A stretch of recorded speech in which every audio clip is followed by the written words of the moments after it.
What an eventful week this was. A new Samurai Showdown character, a new trailer for the King of Fighters 15, and even some cool things that you might have missed. My name is Nabil and this is the latest news from the world of SNK. Before we get started, as usual, a gentle reminder to like, subscribe, and hit the notification bell so that you are notified whenever a new video from New Juno drops. Now let's get to it.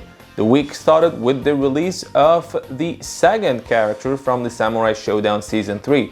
It was, of course, the Last Blade crossover character Hibiki Takane.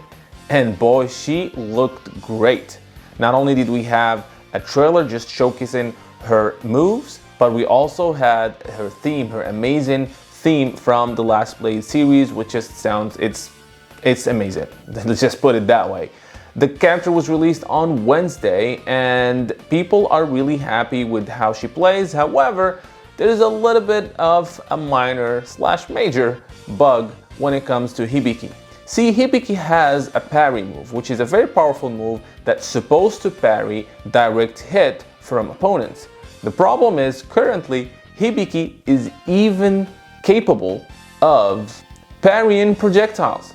When a projectile hits her parry move, the opponent gets teleported to Hibiki, which she then throws him or her and can follow that with a WFT, which makes her right now the strongest character in Samurai Showdown. And it was crazy when I saw it. I was like, what? That can't work. That's gonna break the game. Luckily, it wasn't intentional. It's a bug, and SNK have said that they are working on a patch.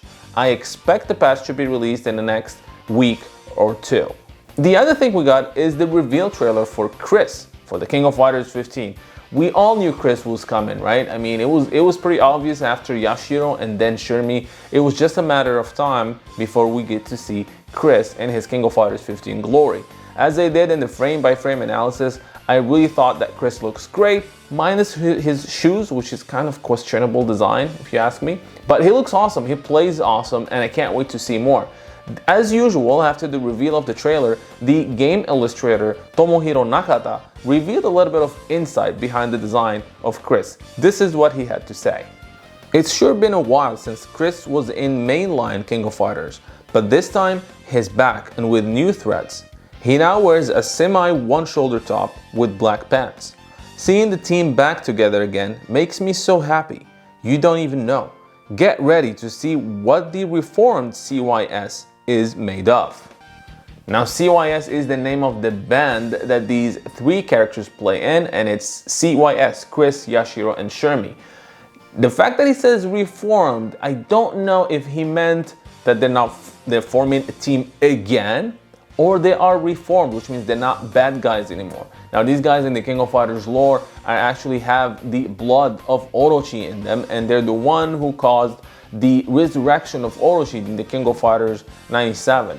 To achieve this goal, they actually sacrificed themselves at the end of that game, which made the King of Fighters 97 the only canonical King of Fighters game with these three characters show up. Now, years later, of course, with the King of Fighters 14, and the final boss of that game, Verse, turned out to be having inside of him the souls of deceased warriors. His explosion and defeat at the end of the game caused the resurrection of many fallen warriors, including these three guys, right? And the thing is, at the end of the King of Fighters 14, all the endings, we know some of these characters that were revived, and these were not one of them. The main one that was revived in the ending, which is confirmed, is of course Ash Crimson, which we haven't seen yet. But the fact that we saw these three guys, Chris, Yashiro, and Shermie, in the King of Fighters 15 is pretty much a given for me that Ash is coming back to the game as well. And speaking of Tomohiro Nakata and the King of Fighters 15, SNK released today something really cool, which is a speed painting, if you will, of Shermie by Tomohiro-san. And it basically shows us the way and the method he follows in drawing the characters for the King of Fighters 15. And this is the first time they do something like that. Before we talk about it, let's go ahead and check it out.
amazing stuff. I really hope that SNK will start doing that more often. It just gives us an inside look or a peek into the making of a highly anticipated game, which is the King of Fighters 15. And speaking about the King of Fighters 15, again, we are in pretty much May right now, right? Tomorrow is the 1st of May, and the King of Fighters is supposed to come in 2021, which makes me believe that we are a little bit overdue for a brand new trailer for the game. Now, you'll tell me, but come on, there's already trailers here, and like for all these characters we receive every week. Those are character reveal trailers, and I believe we're gonna keep getting those, but I believe it's time that we get to see a little bit more about the game. These character trailers are really great, and we'll love them, and I can't wait. Wednesday is becoming the favorite day of the week because of these trailers.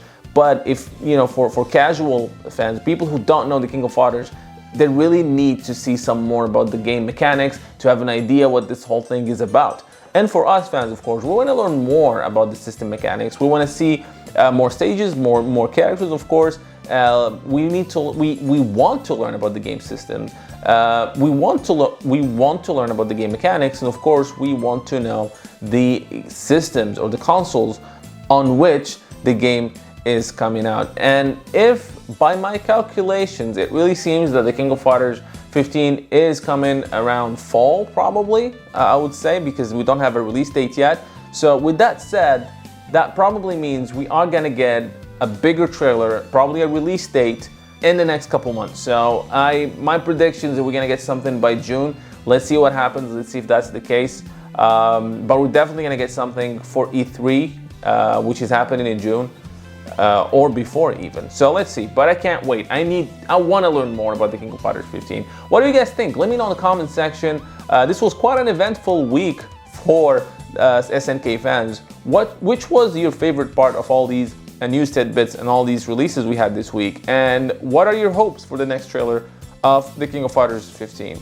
Let me know all that and more in the comment section, and until next time, thank you guys for watching. I hope you guys enjoyed this video from Neo Geo Now. Now don't forget to like and subscribe if you have not done so, and I would like to take this opportunity and thank my patrons for supporting the channel and making this content possible. Making daily videos and especially the documentaries and lore episodes takes a very long time and a lot of effort, and being able to get some support for these time-consuming tasks allow me to keep going and strive for more and better content. With that said, I want to give a big special shout out to Michael, Bryant Yard, Fahad As-Suwaidi, Heinz Green 3, SSBM Slick Tricks, Jacques Paul, and Ken Suenaga. As well as special thanks to Shaka Asamiya, Refugee Robles, Felipe Guimara, Jihao Ju, Gil Sal, Muhammad Al-Blushi, Anthony Longino, and Bernd Ritmas. Those of you who are not yet Neo Geo Now patrons, I hope you will check my Patreon page where you can become patrons, helping the channel produce more videos, as well as receive special perks that are exclusive to patrons, like early access to videos, exclusive making-offs, and other SNK digital goodies. Link for the Neo Geo Patreon page is in the description below. So until next time, thank you for watching.